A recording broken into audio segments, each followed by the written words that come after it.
ज्ञान, जो जानता मैं शुद्ध हूँ वह शुद्धता को प्राप्त हो, जो जानता मैं अविशुद्ध हूँ अविशुद्धता को प्राप्त हो। णाणम पच्चखाणम, ज्ञान ही प्रत्याख्यान है। छेड़ालाकार के पास जाएं, ज्ञान समान न आन जगत में सुख को कारण, यह परमामृत जन्म जरा मृत्यु रोग निवारण। जे पूरब सो गए जाएं अरु आगे जे हैं, सो सब महिमा ज्ञान तणी, मुनिनाथ कहे। धन समाज गजबाज राज तो काज न आवे, ज्ञान आपको सब जगह ज्ञान ज्ञान ज्ञान ज्ञान, एक देखिए जानिए ज्ञान। समझ में आया? तो प्रश्न ये है कि पूज्य दर्शन क्यों है? मुद्दा क्या खड़ा हो गया, प्रश्न क्या खड़ा हो गया? अब इसको कोई ऐसे भी कह सकता है, कई बार बहुत खुरापाती टाइप का व्यक्ति हो जा मेरे जैसा, तो वो ऐसे भी सोचेगा, अच्छा दर्शन तो पूज्य है मतलब ज्ञान अपूज्य है। बात अपूज्यता की नहीं है, पूज्य तो तीनों ही हैं, क्योंकि जब तीनों को मोक्ष मार्ग में शामिल कर लिया तो अपूज्य वाला तो संभावना ही खत्म हो गई। अब तो ये देखना इन तीन में उसको पहले क्यों रखा, समझ में आया ना? तो आचार्य जवाब देते हैं, उसका कारण ये है कि ज्ञान में श्रद्धा के द्वारा ही व्यपदेश होता है, यानी ज्ञान में सम्यकपना जो आता है वो श्रद्धा के द्वारा आता है। कैसे आता है? आप कितना ही जान लें, कितना ही चीजों को रट लें, कितना ही सीख लें, सिखा लें, पढ़ लें, पढ़ा लें, लिख लें, लिखा लें, टीका कर लें, भाष्य कर लें, अनुशीलन कर लें, अनुवाद कर लें, ग्रंथ लिख लें, आपका ज्ञान कितना ही जान ले, लेकिन वो ज्ञान तब तक सही नहीं होता, सच्चा नहीं होता, जब तक हमारे अंदर का अभिप्राय, हमारी श्रद्धा में वो बात स्वीकार न हो जाए। ऐसा ही है। यदि ये नहीं है तो उस ज्ञान की कोई कीमत नहीं है। यद्यपि मोक्ष मार्ग में सारा पुरुषार्थ ज्ञान करता है, तत्वों को ज्ञान सीखता है, देवशास्त्र गुरु का निर्णय ज्ञान करता है, आत्मा के स्वरूप को भी ज्ञान जानता है, भेद विज्ञान की सारी प्रक्रिया ज्ञान में होती है, बावजूद इसके श्रद्धा को विचार करना नहीं आता, श्रद्धा को निर्णय करना नहीं आता, श्रद्धा को सोचना नहीं आता। समझ में आए ना? श्रद्धा को केवल स्वीकार करना आता है, बस या तो ये मानेगी या नहीं मानेगी। समझ में आए ना? और एक बार श्रद्धा ने यदि इसे स्वीकार कर लिया तो फिर चक्रवर्ती आ जाए, तीर्थंकर आ जाए, तो उसकी श्रद्धा को डिगा नहीं सकते। ये श्रद्धा की अपनी खास विशेषता है, इतनी मजबूत जमती है ये, है ना? और अज्ञानी की तो इतनी खतरनाक जमती है कि अनादिकाल से आज तक नहीं टूटी है ना? इसलिए श्रद्धा का बड़ा खास महत्व है। इसलिए शास्त्रों में धर्म को दर्शन मूलक कहा। क्या कहा? दंसण मूलो धम्बो उबिठो जणबरे ही शिष्याणम तम सोऊण सकण्णे दंसण हीणोण बंदिब्बो। आचार्य लिख रहे दर्शन पाहुड़ में कि सुनो सुनो सुनो सुनो, ऐसे मानो डंका बजा बजा के सबको बता रहे हो, सुनो सुनो सुनो, अरे कान वालों सुनो, तम सोऊण सकण्णे, एक कान वालों सुनो सुनो, मैं कुछ बता रहा हूं। क्या बता रहा हूं? कि जिनेंद्र देव ने अपने शिष्यों को जो धर्म का उपदेश दिया है वह दर्शन मूलक है, यानी उस धर्म का मूल क्या है? दर्शन है। दंसण मूलो धम्मो उबिठो जिणवरे ही शिष्याणम, जिनवरों ने अपने शिष्यों के लिए दर्शन मूलक धर्म का उपदेश दिया है। तम सोऊण सकण्णे, तो हे कान वालों मतलब पांचवी इंद्रिय होती है ना, कर्ण, ठीक है? हे पंचेंद्रियों, और जो श्रवण करके ग्रहण करने की वो रखता है वो संगी पंचेंद्रिय है। तो मतलब हे संगी पंचेंद्रियों, और अपने ठेठ भाषा में कहे हे समझदारो, जैसे दौलत राम जी कहते हैं दौल समल सुध सयाने तो ऐसे कहते हे कान वालों, मतलब मानो हमें झकझोर रहे हो, हे समझदारो, हे बुद्धिमानो, इस बात को गांठ बांध लो। क्या? दंसण हीणोणा बंदिब्बो, कि जो दर्शन से रहित होता है वह वंदना के योग्य नहीं है ना। एक बात। दूसरी बात क्या होता है, दर्शन धर्म का मूल तो है ही, इसके साथ साथ इसके क्रम में एक और वजह है। सबसे पहले श्रद्धा पूर्ण होती है चौथे गुण स्थान में, फिर ज्ञान पूर्ण होता है 13वें गुण स्थान में, और फिर चारित्र की पूर्णता होती है सिद्धावस्था में। समझ में आया? इसलिए भी एक क्रम है। एक तीसरा कारण, ज्ञान में ज्ञान के दो पैर होते हैं। आत्मज्ञानी का एक पैर अपनी आत्मा में है और दूसरे पैर से दुनिया भर को जान रहा है। समझ में आया? लेकिन श्रद्धा के ऐसे दो पैर नहीं होते। श्रद्धा अंधी है, समझ में आया ना, उसे दिखता नहीं है। और आपने देखा होगा अंधा आदमी ज्यादा चलता फिरता नहीं है, वो जितना जरूरी उतना चलता है, और जहां एक बार बैठ जाए तो फिर वो बैठा रहता है। समझ में आया ना? तो श्रद्धा को विचार करना नहीं आता, वो जहां बैठी है इतनी जम के बैठती है। समझ में आया? वो उसमें दुविधपना नहीं होता, ज्ञान में होता है। आत्मा को भी जानेगा और दुनिया भर को भी जानता रहेगा। लेकिन श्रद्धा में ऐसा नहीं होता। श्रद्धा की इसी एक निष्ठता, श्रद्धा की इसी वफादारी के कारण मोक्ष मार्ग में अक्कल से ज्यादा काय का स्थान है? वफादारी का। और श्रद्धा वफादारी के मामले में ज्ञान से ज्यादा अंक अर्जित कर लेती है। इसलिए श्रद्धा को पहले नंबर पर रखा और ज्ञान को बाद में रखा। यद्यपि दोनों साथ साथ होते हैं, लेकिन फिर भी दोनों में कारण कार्य संबंध है ही, है ना। और चारित्र ज्ञान पूर्वक होता है, इसलिए उसे तीसरे नंबर पर रखा। ठीक है क्या? हाँ, दर्शन यानी यहां श्रद्धा। दर्शन के अर्थ बहुत होते हैं। जब हम देव दर्शन करते हैं तो वहां दर्शन का अर्थ देखना होता है। जब हम कहते हैं जैन दर्शन तो वहां दर्शन का अर्थ मत होता है। जब हम गुणों में जाते हैं दर्शन तो वहां दर्शनोपयोग होता है। लेकिन यहां पर दर्शन मतलब श्रद्धा, विश्वास। ठीक है, चल अगला, चलो कर ही लेते हैं। मैं अगले सूत्र पर आ रहा था, लेकिन एक छोटा सा बिंदु इस सूत्र पे और कर लें, बहुत अच्छा है।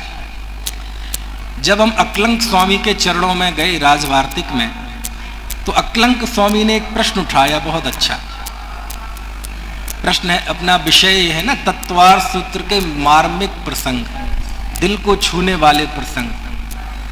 तो उसमें प्रश्न उठाया अक्लंक स्वामी ने कि हे आचार्य, बात कुछ जमी नहीं। बोले क्या बात है? बोले आपको पहले बंध का मार्ग बताना चाहिए था, बाद में मोक्ष मार्ग बताते। लेकिन आपने मोक्ष मार्ग का तो पहली सूत्र में बता दिया, और बंध की बात करेंगे 8वें अध्याय में, मिथ्या दर्शन अवृत्ति प्रमाद कषाय योग बंध हेतुवा।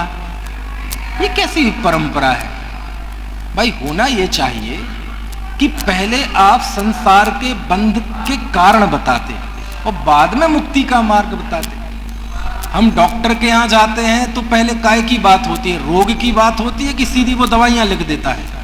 पहले रोग की बात होगी ना। आप जाएंगे, आप तकलीफ बताएंगे, और अब वैद्य होगा तो वो बताएगा कि क्या तकलीफ है, आपको क्यों हुई ये तकलीफ, और फिर वो कुछ सावधानियां बताएगा, और फिर अंत में जाके कहेगा ठीक है, अब मैं कुछ पुड़िया बना के दे रहा हूं, इसे चाट लेना। ठीक है, काय के साथ? चाशनी के साथ। तो ये एक पैटर्न है।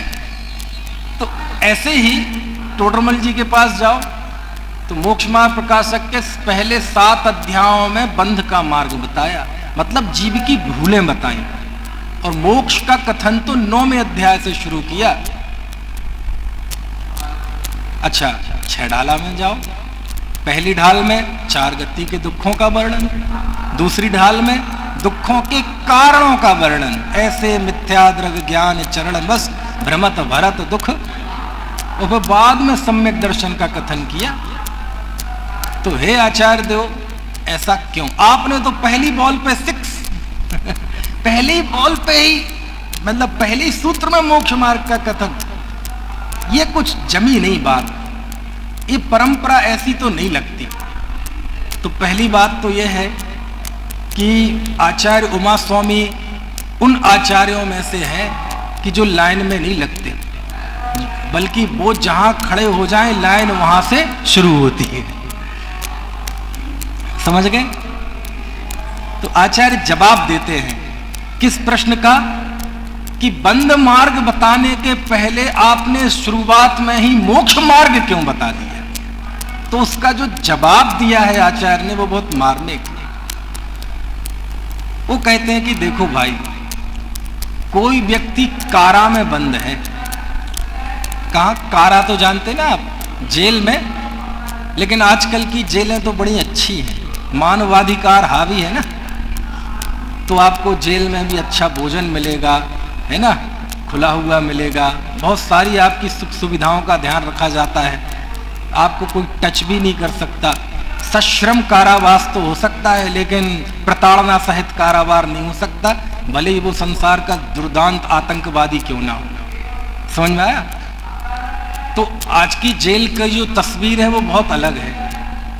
वो कारा की बात कर रहा हूं मैं, कितना भयंकर उसे दंड मिला है कि भयंकर जेल में जहां उजेला आ नहीं सकता, अंधेरा, बेड़ियां पड़ी हुई हैं। समझ में आया? भोजन का वक्त भी आता है तो भोजन होने के पहले 2 बार सिपाही आते हैं और उसे भूतों जैसा मारते हैं, प्रताड़ना। समझ में आया ना? और वो चकनाचूर होकर आ आ आ चीख चीख करके पड़ा रहता है, नीचे से कोई थाली में 2 रोटी करके खिसका देता है। ऐसी प्रताड़ना वो झेल रहा है, ऐसा कैदी, ऐसी कारा। और कब की है ये कारा? नहीं, अनादि की नहीं, उदाहरण में तो अभी थोड़ी ही है ना।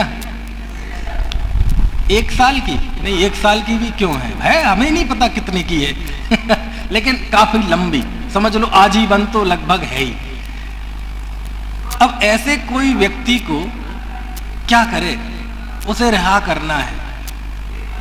तो कोई देवदूत, देवदूत से मतलब कोई शक्ति नहीं है, कोई व्यक्ति जाकर, अब उसका तो आत्मविश्वास बिल्कुल डूबा हुआ है, उसके तो कंधे झुके हुए हैं, वो तो पल पल मौत का इंतजार कर रहा है कि मुझे जहर क्यों नहीं दे देते, अरे मेरे सीने में भाला क्यों नहीं घुसेड़ देते, मार क्यों नहीं देते, ना जीने देते हो ना मरने देते हो।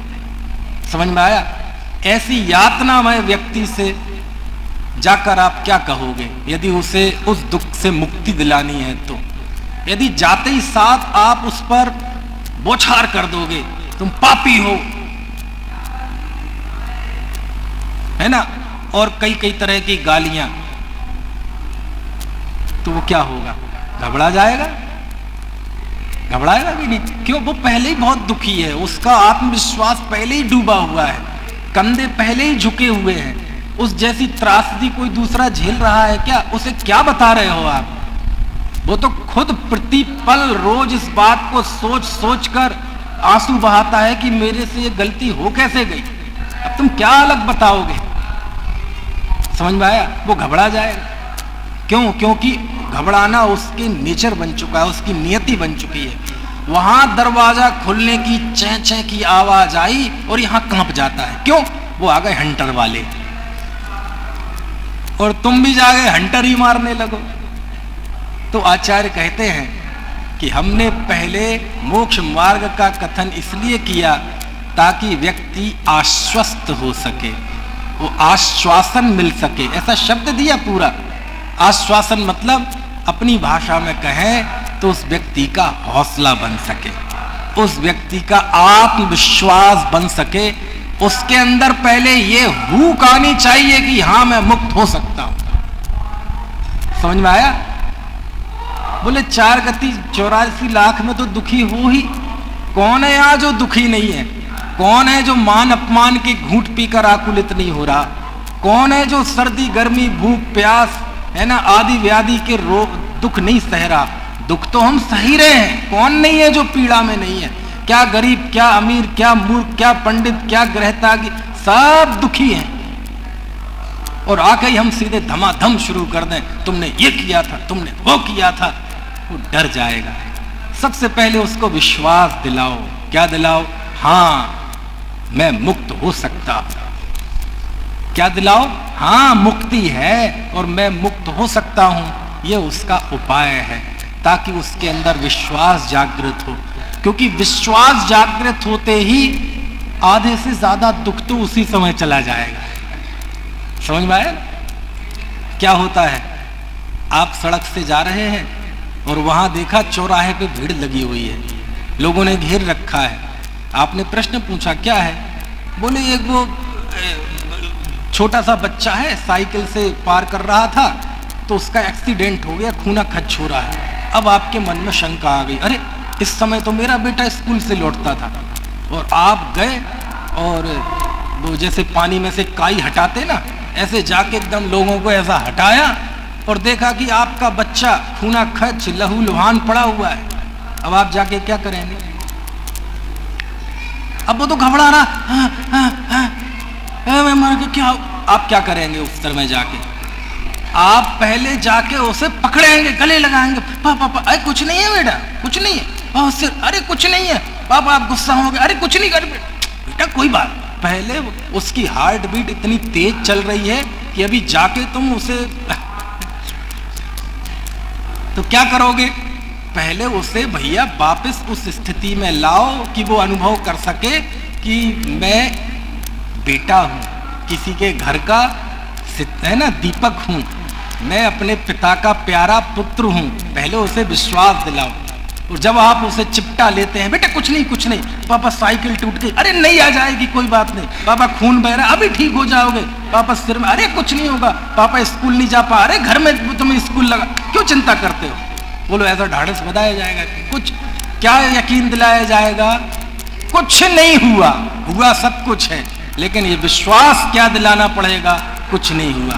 और उन बातों का भी विश्वास दिलाना पड़ेगा जिसमें कोई शंका नहीं है। कौन सी?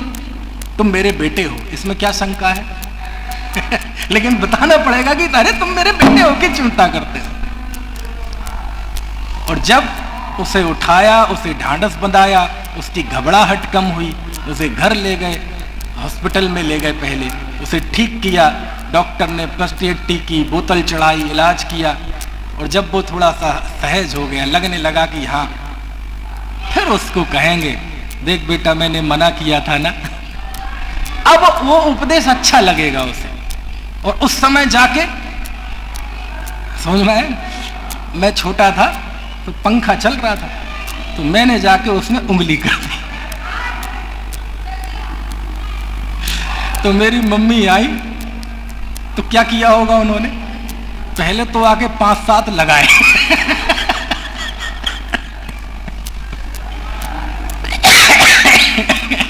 समझ में आया? ऐसा करोगे तो पहले बेली घबरा रहे, खून निकल रहा है, तो पहले 5-7 लगाए और फिर पुचकारा, मना किया था मैंने। तो ये 2 रास्ते हैं, या तो पहले मारो बाद में पुचकारो। और आचार्य उमा स्वामी कहते नहीं, पहले हम पुचकारेंगे और बाद में फिर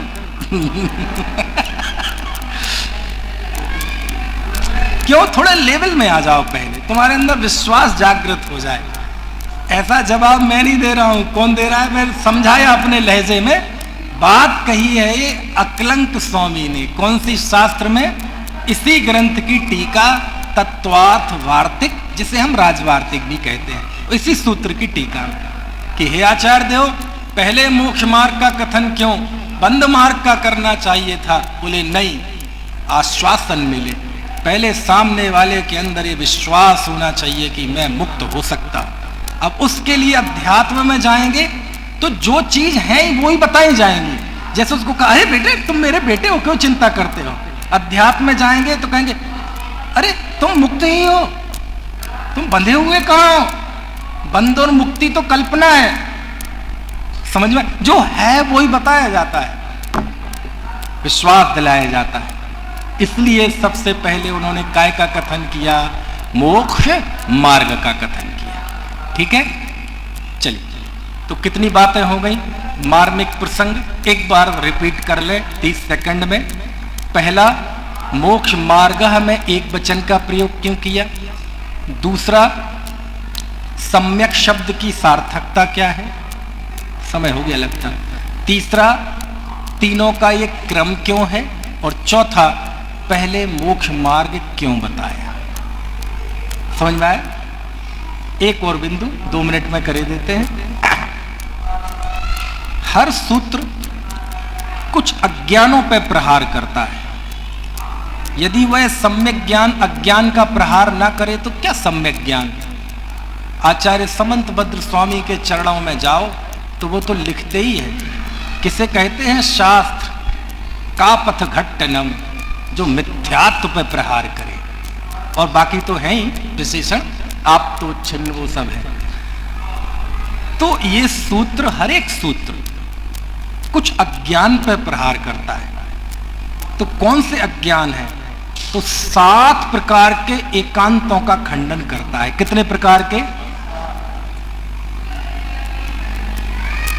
इसकी जो टीका है विद्यानंदी आचार्य की श्लोक वार्तिक, समय सार जैसे 7 भाग हैं, इतनी मोटी 7 भाग हैं। काय की टीका है?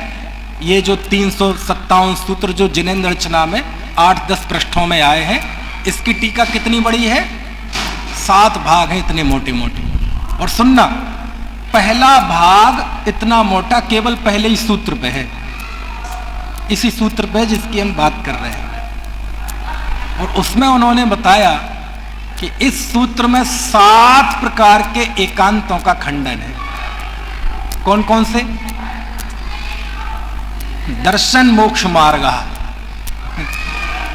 दर्शन मोक्ष मार्ग है 1, ज्ञान मोक्ष मार्ग है 2, चारित्र मोक्ष मार्ग है 3, श्रद्धा और ज्ञान मिलकर मोक्ष मार्ग है 4, ज्ञान और चारित्र मिलकर मोक्ष मार्ग है 5, श्रद्धा और चारित्र मिलकर मोक्ष मार्ग है 6, और तीनों मिलकर ही मोक्ष मार्ग नहीं है 7। ऐसी 7 भंग बनते हैं ना, बनते हैं। त्रिफला चूर्ण है, यद्यपि 3 है, लेकिन मिलाओगे तो कितने बन जाएंगे? हर्र बहेरा आंवला 1, हर्र बहेरा 2, बहेरा आंवला 3, हर्र आंवला, ऐसे कर करके लगा लेना। 7 एकांतों का खंडन है। अब मैं बताऊंगा नहीं, केवल कई चीजें मैं समझाने के लिए नहीं, बस आपके मन में आ जाए कि देखो क्या बढ़िया बात है, हमें नहीं पता, हम नहीं पढ़ पाते है, और बात। 7 प्रकार के एकांतों का खंडन किया है सूत्र में, समझ गए? 7 प्रकार की मिथ्या मान्यताएं। कोई ये मानता बस श्रद्धा ही मोक्ष मार्ग है, कोई मानता नहीं ज्ञान या ज्ञान सब विमुक्त है, कोई मानता है चारित्रम।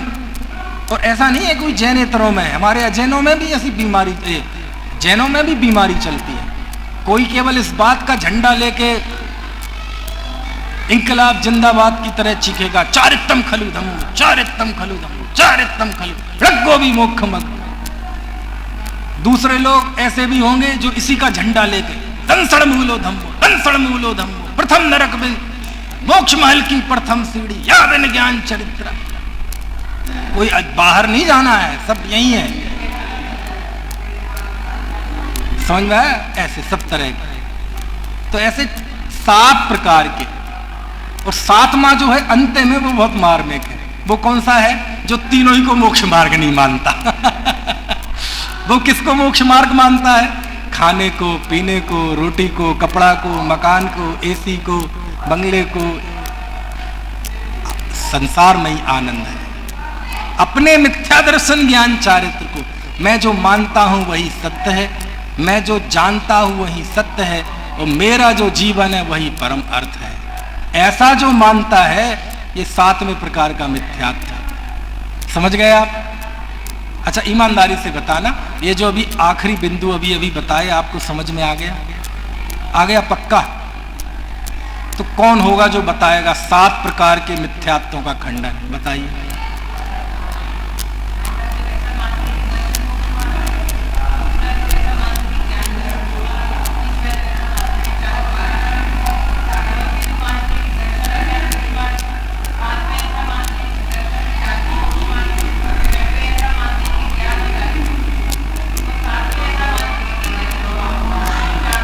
मतलब जो हम मानते हैं वो मोक्ष मार्ग है।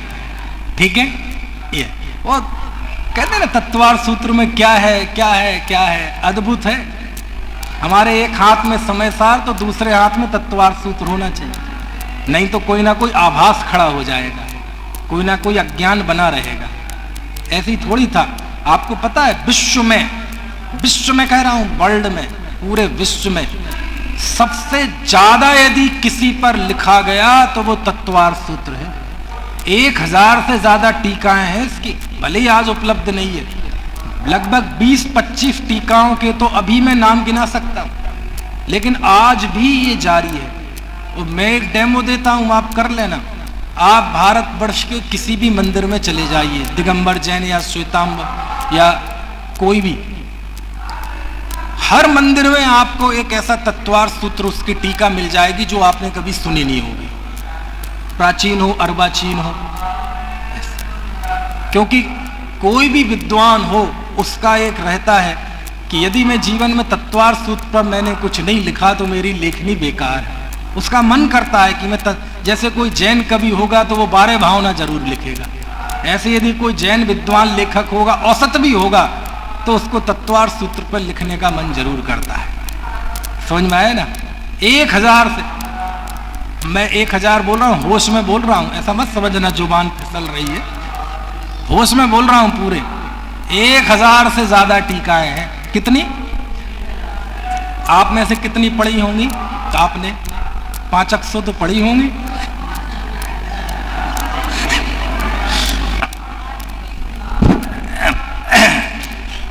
ठीक है, ये सब क्यों बताया मैंने कि हमारे आचार्यों को, विद्वानों को इस तत्वार्थ सूत्र में इतनी संभावना दिखी और हमारे पढ़ने की आदत नहीं। समझ में आया? चलो, तो अब तो समय हो गया है। कल मैं भूल भी जाऊं तो आप मुझे बता देना। कल हम दूसरा सूत्र तत्वार्थ श्रद्धानम सम्यक दर्शनम और 8वां सूत्र मतिश्रुतावधि मनः पर्याय केवलानि ज्ञानम, ये 2 सूत्र हम पढ़ेंगे बहुत अच्छे से आनंद के साथ। अभी बात पूरी कर लें, एक साथ बोलिए।